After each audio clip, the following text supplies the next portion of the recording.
Hello and welcome to Coffee with Craig. Today I'd like to look at some more issues around the Gaza conflict and in particular ask the question, who is behind it? Who is going to gain from this?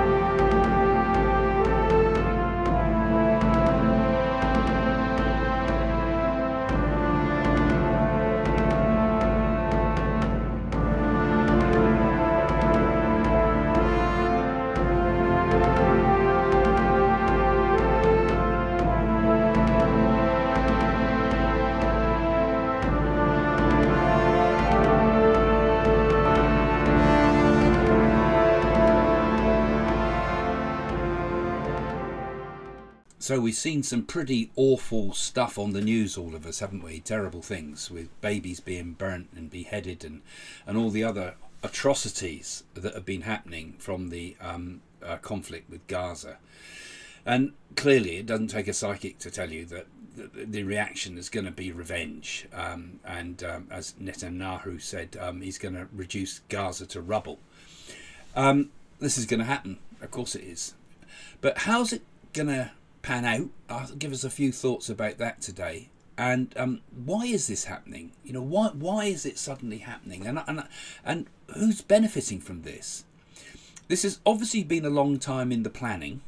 I was saying about it some while ago that I felt that there's going to be a conflict between Israel and Iran ultimately, and this is what is happening here. This is ultimately a conflict between Israel and Iran, albeit being done by kind of proxy countries. So for Gaza, for example, is clearly being funded by Iran. Everybody's denying that, but the money is definitely going in there.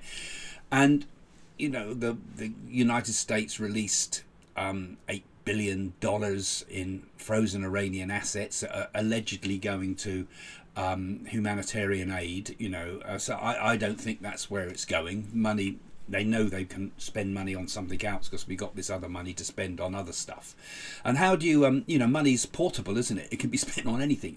You can't say that money is being spent on that. Once you've got the money, you spend it as you like, whatever you say. So there's American money, first and foremost, somewhere in the mix here, causing problems. I noticed that I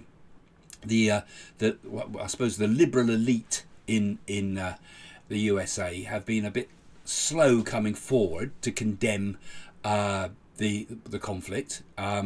We particularly see that with Obama taking for a long time before he made any comments about it, and made tweets about other stuff before he said anything about what was happening in clearly this terrible conflict. So there's a lot of question marks in my mind about, you know, who's in charge of America and who's in charge of Biden, who's pulling the strings. Maybe not Obama directly, but all the people he's put in place, who are probably mainly more anti-Israel than pro-it in reality. But finally, they have come out and said, yes, are we going to support Israel? And we've got a strong message from Biden to say that. But, what else is going on in the background? You know, because not just in America, but there's whole conflicts around the world. You know, we're seeing at the moment more warfare and conflicts than pretty much any time in our history. And we're seeing kind of like a second Holocaust happening in Israel, really. I think that's the only way it can be described, as like another Holocaust. You're killing Jews for the sake that they're Jews, and killing babies and women and children, and these lovely kibbutzes, which I worked on for a year in my youth. Wonderful, peaceful places, a good concept, all being displayed to us. You know, the Holocaust, Hitler kept it quiet, didn't show photographs. Hamas used the actual victims' phones to post messages on Facebook about the horrors being done to some of the people. So this is well planned. You know, that's been a long time in the making. And who is compliant with this? Now, my thoughts turn first and foremost, obviously, to Iran, because I've already said about that in my earlier predictions. But, you know, when we look at it now, logically, Iran is there. We know money goes in from Iran to fund Hamas and Hezbollah. But Iran's been in bed with Russia, hasn't it?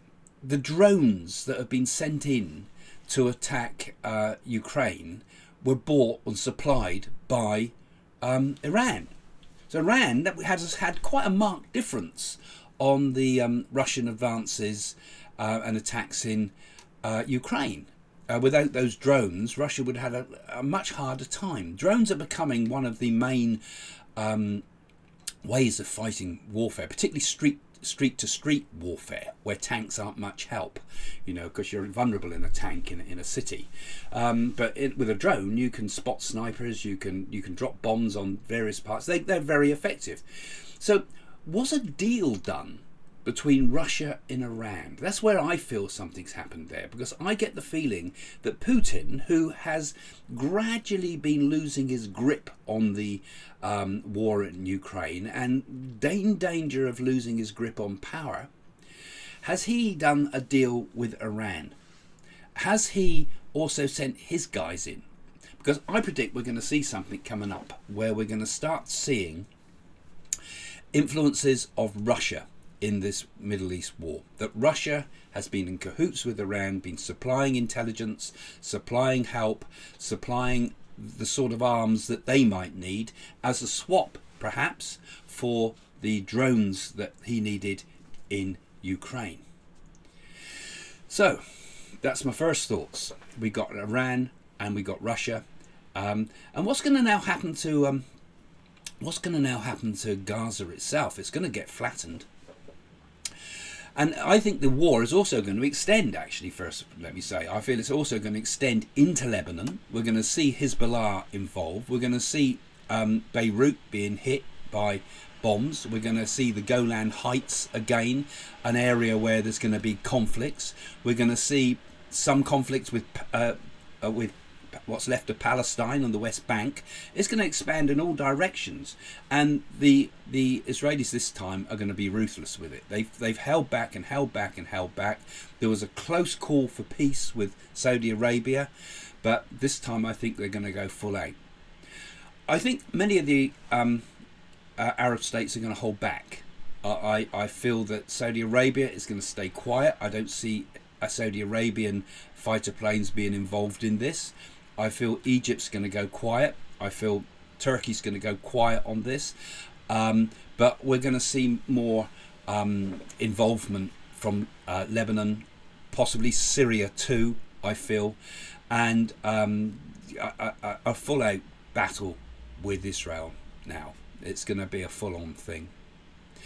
Meanwhile, also at home, we're seeing here in the UK, for example, protests, Palestinian protests. But from what I've seen and what some people have reported, these are not necessarily protests. These are celebrations at Israel being hit. They're celebrations from they're pro-Hamas demonstrations, really. But people don't like to see it as that. Oh, this is a peaceful protest for over Palestine. You know, this is a Palestinian peaceful protest. No, it's not. It's a pro-Hamas, and that pulling down of the flags that we've seen on of Israeli flags, and the attacks that we've seen here in the UK on kosher shops and restaurants. This is a very dangerous sign. I said a little while back that I feel coming up there's going to be much more terrorism again. It's going to re-flourish, and unfortunately it has. It's happened. I said it was going to be 2024. It seems to be happening right away, sooner than I thought. And this is going to cause major problems worldwide, because we're going to start seeing much more terrorist attacks through 2024 in Europe. We're going to see much more terrorist attacks in the UK, places that I've already mentioned in my previous videos, such as Sweden. I've talked about this would happen. I've spoken already about Germany and France and throughout Europe. actually. We're going to see a reanimation of dreadful Islamic terrorism. So I'm sorry about this. It's quite horrible to be saying these things, but these are the things I fear we've got to be prepared for, because there's going to be a lot more from this already. And these are things that I've already spoken about, you know. And other psychic people, like Uri Geller, for example, has just spoken out about all what's going on. And he says he's a person of a positive mindset, but you can see in the man that he can't be positive about this. He likes to think that long term something will work out, but right now it's going to be a difficult time. So we are in a very, very difficult time. So my first thoughts are, we're going to see one of the predictions here is Russian involvement going to be exposed. Russia might also get more involved, and I see in particular a hit against Iran. This is going to be the big one. Meanwhile, all in the background, China waits. China sits there waiting and watching. It's not going to act yet, but it's very close to thinking about what it's going to do with Taiwan. All the American fleet is heading towards the Mediterranean. All the eyes of the world are on Israel. And as this escalates, which I feel it will, this is a good opportunity to take a shot at Taiwan. And one of my predictions, apparently, someone says to me, you know, I said that the Taiwan conflict would start with a submarine, either an aeroplane or a submarine hit. There's a collision of some sort. Well, apparently there's been some reports that there's been a Russian submarine has sunk off Taiwan. This is being kept quiet or something. I haven't got the full news on this, all the full facts, but this is something that could be a prelude to some of the earlier predictions I made about that area. So what will ultimately happen? I have this feeling. I looked at the I Ching the other day, didn't we? And I said that there might be some possibility of peace. It said there is a possibility of peace that is very carefully handled. And I've tried to focus a bit more on that to see if there is something in this. And my thoughts are that Egypt's going to get involved in this. I think Egypt is going to consider taking the people from Gaza and taking them into Egypt. And if you think about it, that population at the moment, as in terms of a resource, forget putting aside all the terrible humanitarian things that are likely to happen there, they're a very young population. And as a resource, those young people could be very beneficial to a country. And actually, as immigrants into Egypt, they could be very positive for the Egyptian economy and so forth.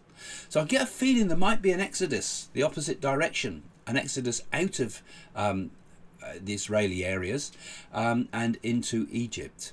And this may, I feel, help to resolve some of the problem and take on board some of the humanitarian help I feel will be happening in Egypt. I'm seeing people pouring out of Gaza as it escalates there. Israel will do a full-on invasion. We know that already, more or less, from the news at the moment. But I feel that systematically they're going to pretty much destroy Gaza this time. The Israelis this time are not going to hold back. It's been a long time in the coming, this. 11 years in the making, I feel. And yeah, so that's where I'm thinking at the moment. I'd like to have done this live today, but I've still got a bit of a cough and things from where I've not been well. But do please put your comments, because it's becoming very interesting the way we're thinking about these things together. What's your predictions? What do you think's going to happen? Have you got some thoughts about the way you think things are going to go? You know, and let's see them in the comments. So, okay, see you soon. Bye for now.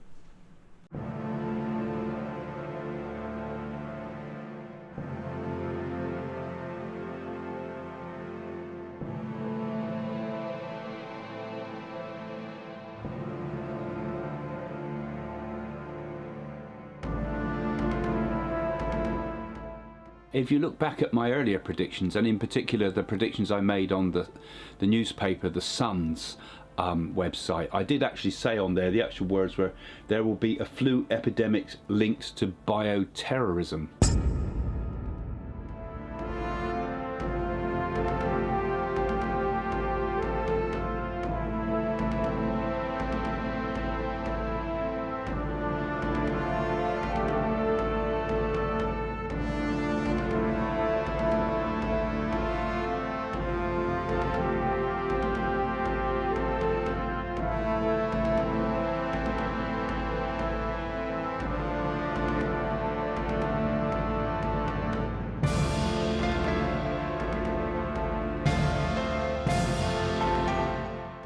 And my thoughts are that Liz Truss will make it to the final, be the next PM. I think she will actually have a final battle between her and Rishi Sunak. We've not seen the full end of Boris Johnson either, I tell you. But Rishi Sunak actually will eventually, I feel, be the next leader of the Conservatives. So I think there's going to be a few conflicts that Britain's going to be drawn into, including I think Russia is going to take some moves against Ukraine. I think she will make it past her platinum jubilee, which comes up this year. But I think after that, we'll see a sudden and quick deterioration in the Queen's health.